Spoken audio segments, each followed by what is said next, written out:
buenos días y bienvenidos al primer programa de UP Noticias. Buenos días, Sebastián. Buenos días, Fío, y buenos días a todos ustedes que nos sintonizan desde su casa. Vamos a ver todo lo que tenemos para el programa del día de hoy. Una mujer asesinada hace 5 años y una sospecha que ahora se confirma. Un tribunal condenó a Arce y a su mamá por el crimen de Rosana Galeano. Pero, ¿quién disparó? En el cordón umbilical se encuentra la cura de muchísimas enfermedades.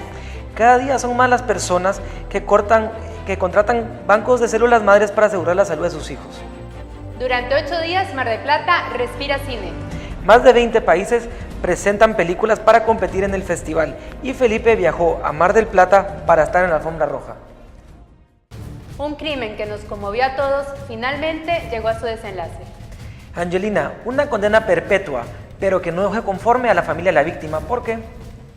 Sebastián, porque todavía seguirán libres hasta que la sentencia quede firme. Lo interesante de este caso es que se han condenado 2 personas por autoría intelectual sin tener a quien ha disparado el gatillo. Recordemos que en 2008 Rosana Galeano estaba en su casa, en El Remanso, casa quinta de la localidad de Exaltación de la Cruz. Cuando salió a la puerta de su casa le dispararon 4 veces por la espalda. Por este crimen ahora la justicia condenó a Arce, el esposo de Roxana, y a la madre, Elsa Aguilar, a la pena de prisión perpetua por planear el crimen. En realidad el motivo era que no querían dividir los bienes de un divorcio que ya estaba en curso. Hablamos con una de las juezas, Elena Bárcena, del Tribunal número 1 Oral de Campana. Se condene a José Jacinto Arce de las demás circunstancias personales ya reseñadas y a Elsa Timotea Aguilar a la pena de prisión perpetua, accesorias legales. Como coautores del delito de homicidio calificado, por el vínculo, por alevosía también fue, y por el concurso de 2 o más personas. En realidad lo que se utilizó fue lo que se llama la teoría funcional, en donde cada uno de los participantes cumple un rol, cada uno tiene una función. ¿Qué es lo que se probó en el juicio? Acá se probó en el juicio que hubo un sicario que fue el que disparó la pistola. Se probó que Arce no tenía ingresos, no tenía dinero prácticamente. Justamente vivían él y Rosana de los giros que la madre de Arce hacía desde Estados Unidos. Entonces acá hablamos de la coautoría funcional. Aquí el Tribunal Oral Criminal número 1 en Campana, cuando se está retirando, allí lo ven ustedes, a José Arce, después de algunos incidentes con los familiares. La madre, por otro lado, ¿por qué acreditamos que es la que puso el dinero para el pago del sicario?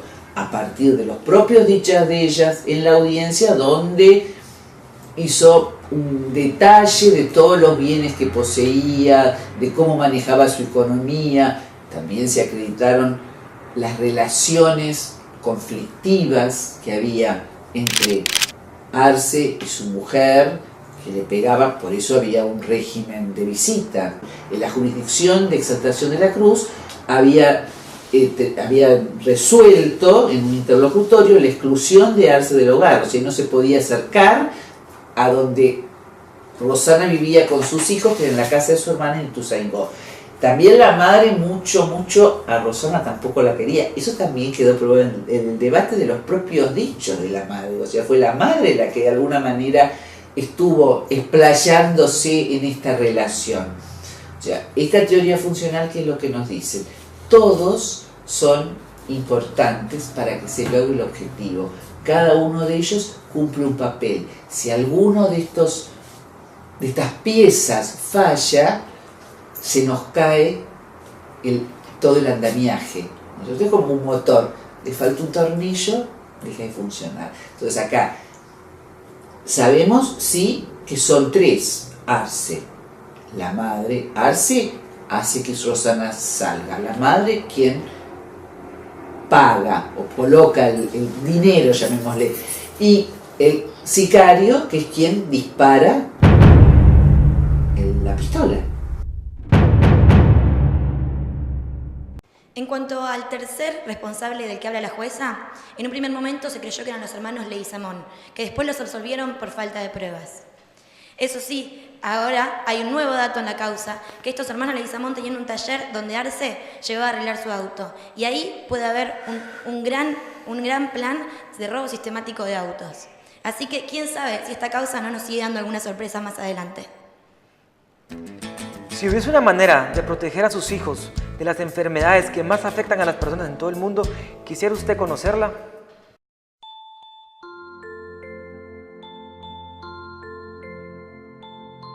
Cuando un bebé viene al mundo, lo que más le preocupa a sus padres es que esté sano. La ciencia ha descubierto que la sangre remanente del cordón umbilical puede ser una vía para llegar a la salud en muchísimos casos.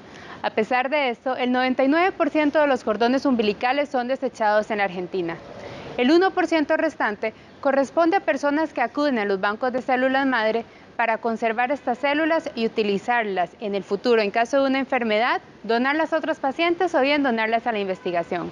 Hay muchísimos mitos alrededor del tema, así que fuimos donde un especialista para que nos explique qué son las células madre. Las células madre son células que todos tenemos en nuestro cuerpo que tienen capacidad regenerativa y pueden, por sucesivas multiplicaciones, llegar a reproducir distintos órganos de nuestra economía. Dependiendo de su origen, las células madres pueden colectarse de distinta manera. Células madres hay en multiplicidad de órganos, específicamente en un banco de células de origen de cordón umbilical. Lo que se hace es tomar las células madres que están presentes en la sangre de cordón umbilical que queda después del nacimiento del niño, ¿sí? Otros orígenes pueden ser extracción de células madres que llevan otro tipo de procedimientos que existen en sangre periférica o en médula ósea. Estos son los 3 mecanismos más comunes. Que si la práctica de la criopreservación es relativamente nueva, sí, esto es cierto, pero se ha comprobado que las células madre pueden ser descongeladas inclusive después de 23 años y ser utilizadas con excelentes resultados. Desde 2005, el Hospital Garrahan se convirtió en el primer banco público de células madre de cordón umbilical en la Argentina. Las muestras preservadas en este banco forman parte del Registro Nacional de Donantes del INCUCAI, además de la Red Internacional de Donantes de Médula Ósea, que reúne a más de 22 millones de muestras en el mundo. ¿Cuáles son las dudas o mitos con los que se presentan más a menudo los padres a un banco de células madre? Desde el pensar que las células pueden ser utilizadas para casi todo, a el pensar que pueden ser utilizadas indiscriminadamente en cualquier familiar. Estas son fundamentalmente las 2 consultas probablemente más frecuentes que nosotros recibimos aquí. En la actualidad, los tratamientos con células madre de más de 80 enfermedades son avalados por la Resolución 414/2012 del INCUCAI e incluyen leucemias, enfermedades inmunes, algunas anemias, cáncer de médula ósea, tumores sólidos y desórdenes metabólicos. Además, a nivel mundial se desarrolla innumerable cantidad de ensayos clínicos. La investigación avanza y con ello aumenta la expectativa de vida. ¿Hasta dónde nos podrá llevar la ciencia? Si lo que quieres es vivir 100 años, no pruebes los... Una inversión menor al costo del seguro de un auto puede salvar la vida de sus hijos. La crisis energética no es nueva en Argentina. Emanuel, fuiste a buscar la opinión de un especialista para que nos dé un panorama sobre los recursos no convencionales en la Argentina. Sí, en el programa de hoy tenemos como invitado a Daniel Montamat, que es expresidente de YPF, exsecretario de Energía de la Nación para el Gobierno de la Alianza y actualmente es un consultor independiente. En este sector, en esta sección, se hablará un poco acerca de la situación actual del sector energético argentino. También se hablará o se hará un análisis del futuro de los recursos no convencionales en Argentina. Y para finalizar, hablaremos de cómo va a repercutir estas elecciones pasadas del 11 de octubre legislativas en lo que es el panorama energético para el 2015.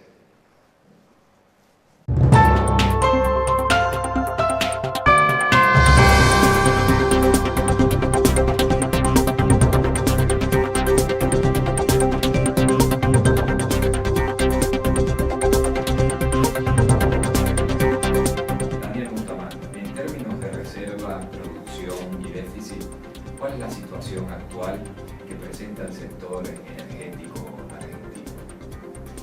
Las reservas de gas en la década cayeron casi un 50%, las de petróleo caído alrededor del 16%. La producción de petróleo viene declinando desde 1998 y la gas natural viene declinando desde 2005. ¿Cuál sería el nivel de inversiones que requiere la industria para acompañar el crecimiento de la demanda? Alrededor de 15.000 millones de dólares por año. Vuelve a tener una oferta energética creciente y al cabo de unos años pueda volver a recuperar el abastecimiento. Ahora bien, ¿y cómo estimular el crecimiento de la oferta? Digamos, ¿qué opinas sobre el plan Gas Plus 2 que el gobierno intenta lanzar antes de fin de año para incentivar la producción del gas natural? Me parece que no, hay que ir a una política energética integral nueva. Y pasa por estas tres partes. Primera parte, estrategia. La energía está entrampada en el corto plazo. Necesitamos un plan estratégico para los próximos 20 años. Las palabras son reglas. Este gobierno se ha manejado con mucha discrecionalidad.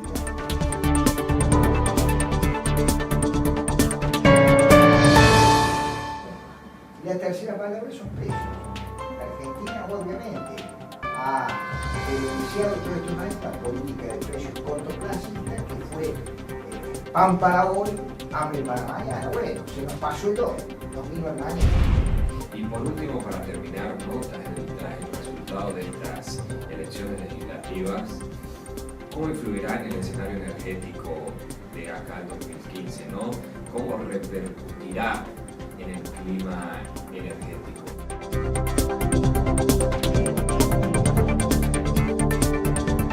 El tema es si podemos seguir gerenciando este sector, que ya peguen las cuentas externas y peguen las cuentas públicas con los subsidios, con criterios tan cortoplacistas, tan discrecionales.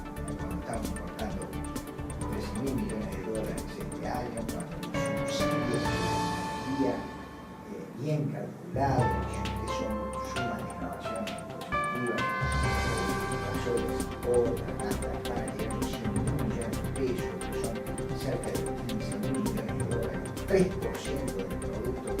Bueno, vamos a poder en 2 años ir profundizando esta huella que desencuentra la oferta energética con la demanda energética. Yo creo que la intención del gobierno es hacer cambios marginales y no, por ejemplo, en los